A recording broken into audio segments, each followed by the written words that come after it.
Well, Ann is our guest today, and she has a vast array of experience and credentials as an educator, administrator, and she's the author of 10 books. And today she joins us to talk about her latest book from Ave Maria Press, Rules of Engagement. Ann, thanks so much for being with us all the way from Atlanta. How are you? I'm doing great, Jay. Hi, Jay. Hi, Bishop. Good to be with you. Hi, very nice to be with you. Thank you for joining us. Well, what made you decide to write Rules of Engagement? Oh, gosh. I mean, I guess one of the threads that's been a continual interest of mine as an author is how to integrate our Christian practice into everyday life. And what's becoming really clear at this moment in time is that more and more of our everyday life is being lived online. The statistics right now are saying on average about 2 hours and 6 minutes a day. So it seems like that's an important place to practice our faith and live out our values. And that made me want to think about that topic more.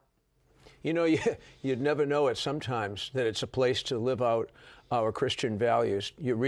I read just some of the comments on Twitter, and that's enough for me to give up on that. But you know what? We want to give people a heads up. So at the conclusion of the show today, when we depart from the living room, we're going to encourage people to take the pledge. Can you tell us about that? You know, a lot of the work that I do is in behavioral change.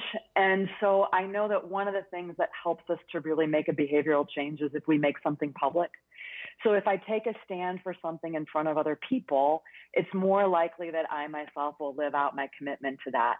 So one of the things that I tried to do is to create on my own website a place where people could say, I promise to honor these rules of engagement in my own life, and I'll put my name up there.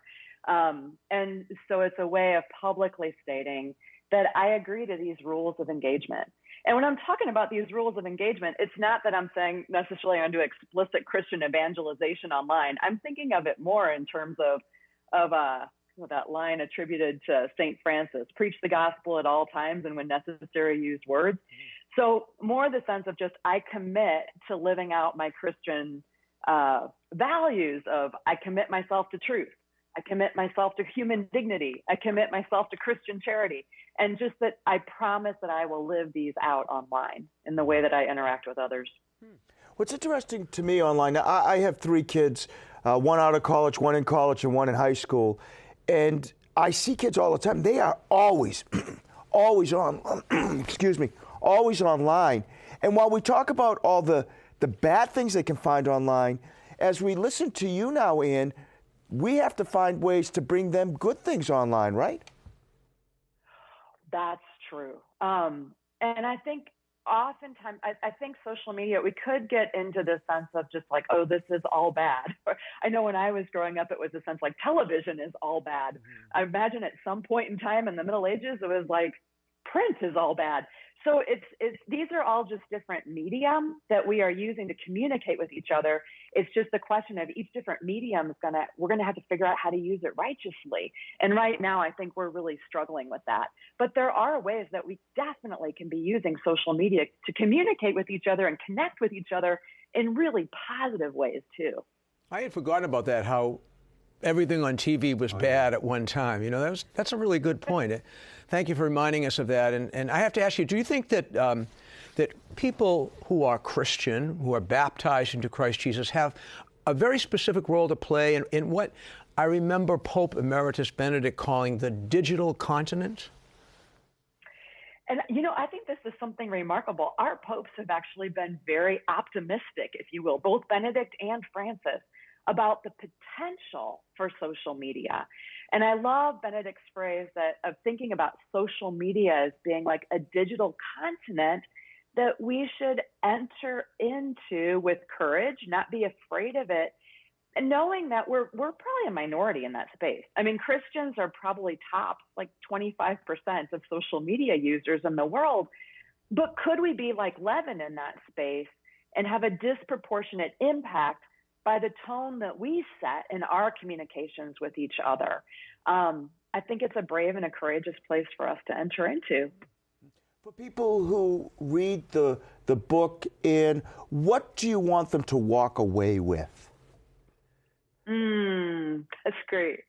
So in the book, what I outline is 8 very fundamental, like basic practices, super practical stuff that I think every Christian could commit to online. And they're just things like, for example, one of the things, monitoring how much time I'm spending online, making sure I'm not passing on fake news, making sure that I'm treating other people with human dignity. I mean, I'm not talking about anything big and fancy here, but just basic practices that all of us could do as a way of being leaven in the world and trying to change the tenor of the conversation and make our faith and our values contagious in the wider sphere that we're entering into.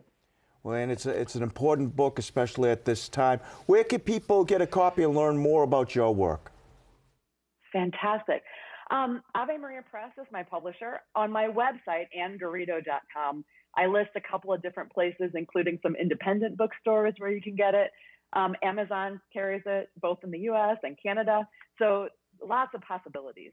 And also on my website, some free resources for utilizing like discussion groups around social media in your parish or your school too. Well, Ann, thank you so much for your time. Stay safe, and thanks for joining us today. Happy Advent, Ann. Oh my gosh, thanks for having me. Happy Advent to you too.